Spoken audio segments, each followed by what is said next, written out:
আমরা ন্যায়সঙ্গত সকল কাজে সমর্থন এবং সহযোগিতা দেব। অন্যায় এবং জনগণের অধিকার হরণ করার যত কাজ আছে সব জায়গায় বাধা দেয়াল হয়ে দাঁড়াবো ইনশাআল্লাহ। এক চুল পরিমাণ ছাড় দেব না। প্রিয় দেশবাসী, আমরাও আপনাদের অংশ, সবাই মিলেই আমরা, সবাই মিলেই বাংলাদেশ, সবাই মিলে বাংলাদেশ। সুতরাং আমাদের লড়াই আমাদের জাতির জন্য, সবার এই লড়াই, আপনারও লড়াই, এই লড়াই আমারও লড়াই। এই লড়াই ইনশাআল্লাহ একসাথে সামনের দিকে এগিয়ে যাব। আমরা দৃঢ় আস্থাশীল জনগণের সব দাবি আদায় হবে ইনশাআল্লাহ। গণভোটের রায়ও বাস্তবায়ন হবে ইনশাআল্লাহ। আইনি কোনো জটিলতা এই পথে বাধা হয়ে থাকতে পারবে না। আইন মানুষের জন্য, সংবিধান মানুষের জন্য, আইনের জন্য, সংবিধানের জন্য, মানুষ নয়। সংবিধান সংবিধান বললে, আমি সেদিনে বলেছি, সংবিধান বললে এখন বিরোধী দলও নাই, সরকারি দলও নাই, প্রধানমন্ত্রীও নাই, বিরোধী দলের নেতাও নাই। প্রত্যেকে আসে, কোন সংবিধানের বলে এটা আসে, এটা ন্যাশনাল কনসেনসাসের বলে এসেছে।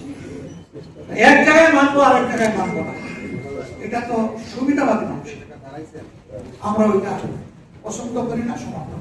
পাঞ্জাবের জগতে একটি বিশ্বস্ত নাম, শাবাব এথনিক ওয়্যার।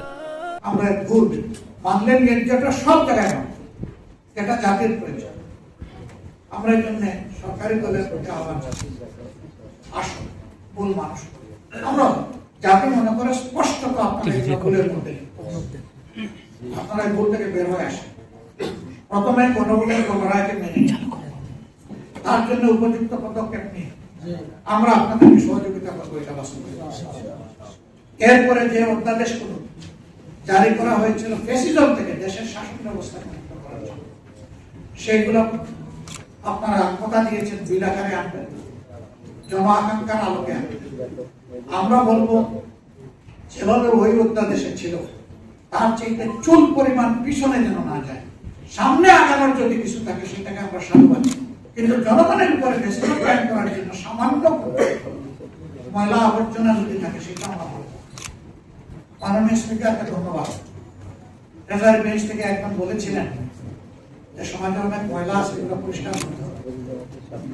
তিনি বলেছিলেন সমাজ পরিচ্ছন্ন আছে, ময়লাই কেন আছে?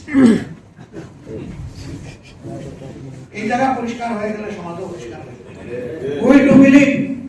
আমরা এটা এই সংসদের 300 জন মানুষের মন যদি দেশবাসীর জন্য উন্মুক্ত হয়ে যায়, দায়িত্বশীল হয়ে যায়, বাংলাদেশ বদলে যাবে ইনশাআল্লাহ। রাজনীতির সেই স্লোগান কে মানে কে মানে না, ব্যক্তির চেয়ে দল বড়, দলের চেয়ে দেশ বড়। আর আমরা কার্যত দেখতে পাই দেশের চেয়ে দল বড়, দলের চেয়ে ব্যক্তি।